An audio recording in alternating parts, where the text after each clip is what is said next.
নমস্কাৰ বন্ধু বান্ধৱীসকল NB edtech চেনেলে স্বাগতম জনাইছো। আজি আমি আলোচনা কৰিম গোলাঘাট ডিস্ট্ৰিক্টৰ কাট অফ এনালাইসিস সম্পৰ্কে। আৰু প্ৰথমতে এতিয়া আহ্বান জনাব বিচাৰো, এতিয়া অনুৰোধ জনাব বিচাৰো কাইন্ডলি চেনেলটি সাবস্ক্ৰাইব কৰিব, লাইক আৰু শেয়াৰ কৰিব নাপাহৰিব, যেহেতু আপোনালোকৰ সঁহাৰি আমাৰ বাবে প্ৰেৰণা। আৰু আগন্তুক ভিডিঅ'বিলাক প্ৰস্তুত কৰি আপোনালোকৰ সন্মুখত দাঙি ধৰা আমি চেষ্টা সদায় অব্যাহত ৰাখিম। সো মূল কথালৈ আহোঁ। আজি এই কাট অফ যেতিয়া প্ৰস্তুত কৰা হৈছে, বহুখিনি গুৰুত্বপূৰ্ণ তথ্য তথা আগৰ বহুখিনি ডিটেইলছ আমি সন্নিবিষ্ট কৰিব চাইছোঁ আৰু তাৰ ওপৰত বেস্ড কৰি এই কাট অফখিনি প্ৰস্তুত কৰিছোঁ। আৰু সম্ভাৱ্য কাট অফ মই ইয়াত ইতিমধ্যে দিয়া নাই।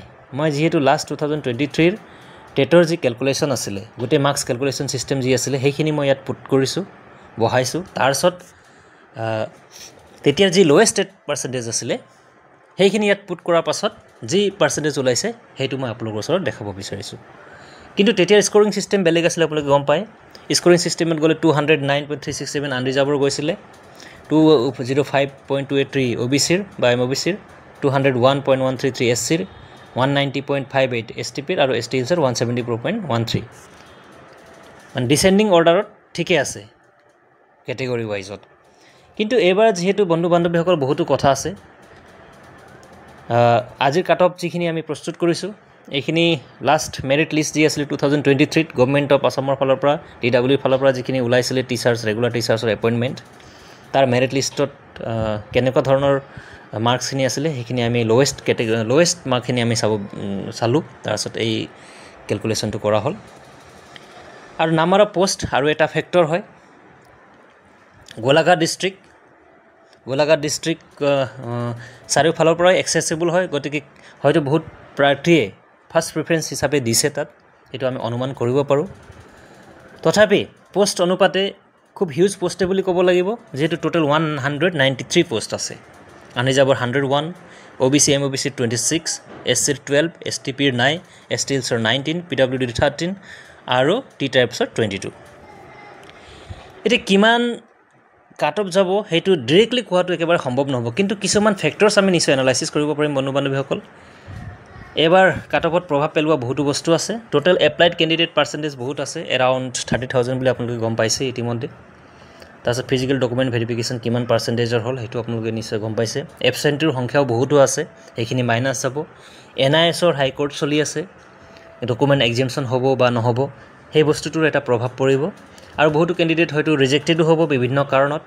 আৰু বহুতো কেণ্ডিডেট আছে যাৰ ভাল স্কোৰিং আছে, ভাল মাৰ্কছ আছে, কিন্তু ফিজিকেল ডকুমেণ্ট ভেৰিফিকেশ্যনত নাম অহা নাই, কিন্তু DWE ক্লিয়াৰ কৰিছে যে তেওঁলোকৰ হয়তো মেৰিট লিষ্টত নাম আহিবও পাৰে। ঠিক আছে। ঠিক তেনেকৈ SSৰ কথা আছে। SSে বহুতো টিচাৰ্ছ ইতিমধ্যে বহুতো ঠাইত অলৰেডি এংগেজ হৈ গৈছে, DW আণ্ডাৰতে হওক বা অন্য ঠাইতে হওক, প্ৰমোশ্যনো হ'ব পাৰে। ঠিক আছে। অভাৰলেপিঙৰ কথা আছে, GT-PGTৰ কথা আছে, ADREৰ কথা আছে। তাত যদি পায় তেওঁলোকে সেইখিনি এই মেৰিট লিষ্টত নাহিব। গতিকে যদিও নাম্বাৰ অফ এপ্লিকেণ্টছ বেছি আছে, ঠিক তেনেকৈ হয়তো কেণ্ডিডেটছ মেৰিট লিষ্ট প্ৰস্তুত কৰাৰ সময়ত অভাৰলেপিং বা বিভিন্ন ৰিজেকশ্যন বা বিভিন্ন কাৰণত বহুতো কেণ্ডিডেট ইয়াৰ পৰা আৰু এবচেণ্টো বহুত আছে, গতিকে এই মেৰিট লিষ্টত নাথাকিব। চ' আমি যেতিয়া কথা পাতিম কাট অফৰ বন্ধু বান্ধৱীসকল, আনৰিজাৰ্ভৰ ক্ষেত্ৰত যি লোৱেষ্ট টেট পাৰ্চেণ্টেজ আছিলে সেইটো মই লৈছোঁ, আৰু DLEDৰ লৈছোঁ, আৰু হায়াৰ ছেকেণ্ডেৰী মাৰ্কছ আৰু নতুন স্কোৰিং ছিষ্টেমত মই পুট কৰিছোঁ, আৰু ওলাইছে 59.002 আনৰিজাৰ্ভ গোলাঘাট ডিষ্ট্ৰিক্টৰ। OBC MOBCৰ ওলাইছে 54.531, তেনেকৈ SCৰ ওলাইছে 54.505, STPৰ 53.796 আৰু ST হিলছৰ 59.333 ওলোৱাৰ কাৰণটো হৈছে যে যদিও টেট পাৰ্চেণ্টেজ লোৱেষ্ট আছিলে, যদিও বাকী মাৰ্কছখিনি লোৱেষ্ট আছিলে, টেট পাৰ্চেণ্টেজ যেতিয়া আমি পুট কৰিছোঁ সেই টেট পাৰ্চেণ্টেজৰ ফলত কি হৈছে, তেখেতৰ ডিচেণ্ডিং অৰ্ডাৰত 174 মাৰ্কছ ওলাইছে, যদিও এতিয়াৰ কেলকুলেশ্যন ছিষ্টেমত টেট পাৰ্চেণ্টেজটো অলপ বেছি থকাৰ কাৰণে 59.33 ওলাইছে। ঠিক আছে। এতিয়া কথাটো হৈছে তেতিয়াৰ স্কোৰিং ছিষ্টেমত ডিচেণ্ডিং অৰ্ডাৰত ঠিকে আছে, কিন্তু এতিয়াৰ স্কোৰিং ছিষ্টেমত যিহেতু টেটক গুৰুত্ব দিয়া হৈছে, টেট হাই পাৰ্চেণ্টেজ থাকিলে পাৰ্চেণ্টেজ অট'মেটিকলি বাঢ়ি যায়। গতিকে এইবাৰ যদি আমি কওঁ বিভিন্ন ফেক্টৰছ বা বিভিন্ন এই কথা বতৰাখিনি যদি আমি এনালাইচিছ কৰোঁ বন্ধু বান্ধৱীসকল, এইবাৰ মই ধৰিছোঁ, এইটো মোৰ ব্যক্তিগত এনালাইচিছ, যদিও হয়তো এইটো ফাইনেল মেৰিট লিষ্ট যেতিয়া আহিব আপোনালোকে কম্পেয়াৰ কৰি চাব পাৰে। গোলাঘাট ডিষ্ট্ৰিক্টৰ ক্ষেত্ৰত 59+2 ছেফ জোন বুলি ক'ব পাৰি, 59 to 62 বা 63।